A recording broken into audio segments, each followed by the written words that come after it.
Bonjour, je suis fort heureux de te retrouver, afin qu'ensemble nous puissions encore méditer sur le bonheur de connaître l'Éternel des armées. Aujourd'hui, nous verrons « Je suis descendu ». Juste avant, prions.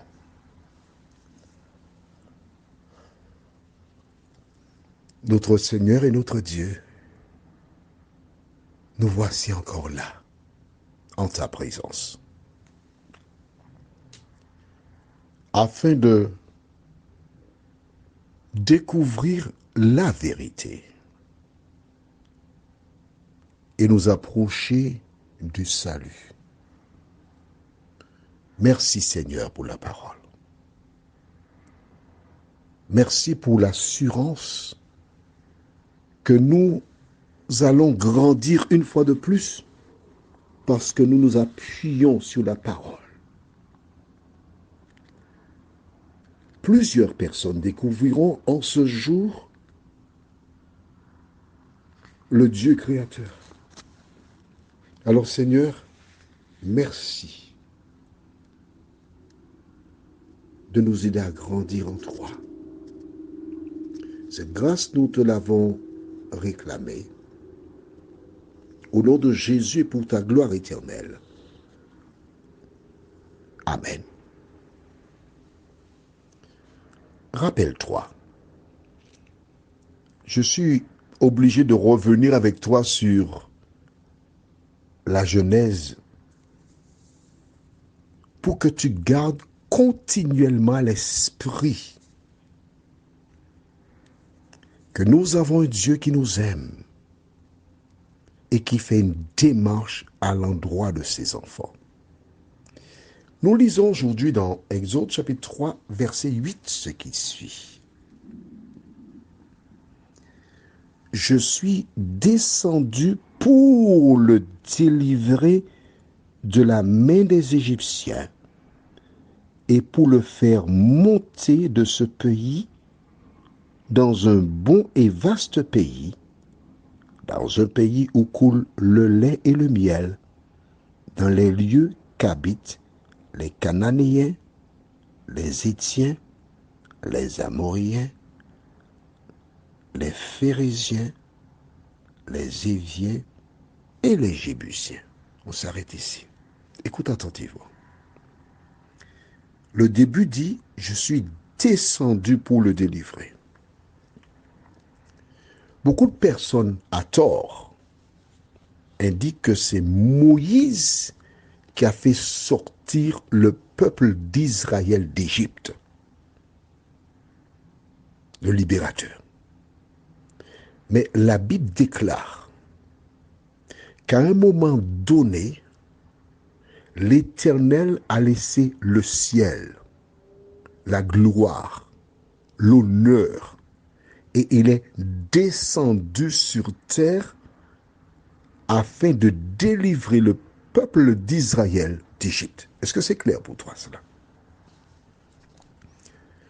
Alors si certaines personnes déclarent que l'Éternel est trop saint pour venir sur la terre et qu'il n'est jamais venu, sache que c'est un mensonge. Pourquoi?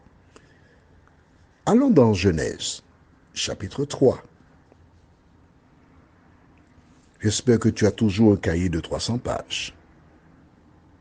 Il n'est pas trop tard. Toutes les fois que tu écoutes quelque chose de biblique, tu prends le cahier de 300 pages et tu notes.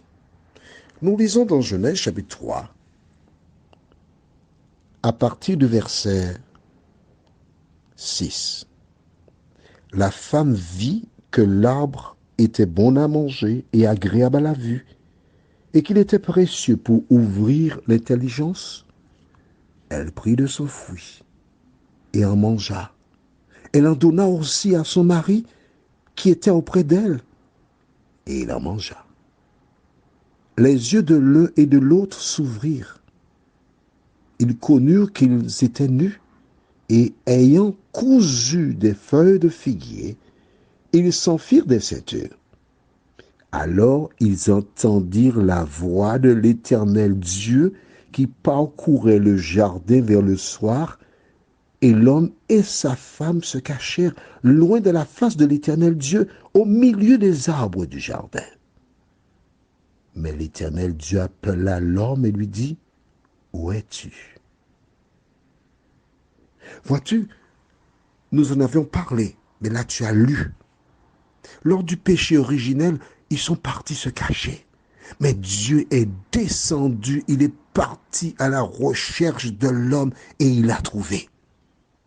Il a trouvé Ève et Adam dans le jardin d'Éden. Aujourd'hui, Moïse a pris la fuite, il s'est caché quelque part. L'Éternel est parti à la recherche de Moïse et il l'a trouvé. Comment pourrait-il ne pas te trouver, toi qui m'écoutes? Je voudrais partager avec toi une expérience. Il y a environ peut-être 2 mois, j'ai reçu un appel de quelqu'un qui se trouve dans l'Hexagone, dans une ville. Bon, une ville, je vais donner le nom d'une ville, c'est pas la ville en question, mais je donne le nom juste pour donner un nom, quoi. On va dire Clermont-Ferrand. Nous avons essayé d'échanger, mais ce n'était pas évident. Et aujourd'hui, donc, ah oui, tiens, je te donne le 1er janvier 2024 à 15h08. Je me trouve actuellement à Dallas. Donc, voilà, je suis en train d'enregistrer cet audio. Cette personne rencontre un problème. Elle a utilisé différents éléments humains pour trouver des solutions. Et jusqu'à l'heure où j'enregistre cet audio, elle n'a pas trouvé gain de cause. C'est alors que dans la journée, le Saint-Esprit l'a incité à me parler de la situation. Et l'Éternel me donna des éléments nouveaux qu'elle devrait mettre en place. Elle a cherché. Les autres membres de sa famille aussi ont cherché. Et vraiment, ils sont arrivés à un stade où ça les dépasse. Mais c'est justement quand tu t'attends le moins. Justement quand tu n'as plus de force. Que l'Éternel t'apporte la solution. Et c'est lui même qui descend. Parce qu'il a dit à Moïse, je suis descendu. J'ai vu, j'ai entendu, je connais. Mais attention, stop. Là maintenant, je suis descendu pour le délivrer de la main des Égyptiens. Mon ami, qui que tu sois, quel que soit le problème que tu rencontres, Jésus de Nazareth, il descend personne pour s'occuper de la situation et ouvrir une porte parce qu'il t'aime. Prions. Notre Seigneur et notre Dieu, grand est notre joie. Nous savons que tu n'es pas sourd. Nous savons que tu te tiens à côté de nous. Et en ton temps, tu apportes la solution. Tandis que plusieurs rencontrent des difficultés, nous te demandons, oh Dieu, de les aider à tourner leur regard vers toi et à s'asseoir sur les promesses divines, nous t'en prions. Au nom de Jésus et pour ta gloire éternelle. Amen. Je te souhaite une bonne journée. Surtout, n'oublie pas, l'Éternel n'abandonne jamais celles et ceux qui se confient en lui.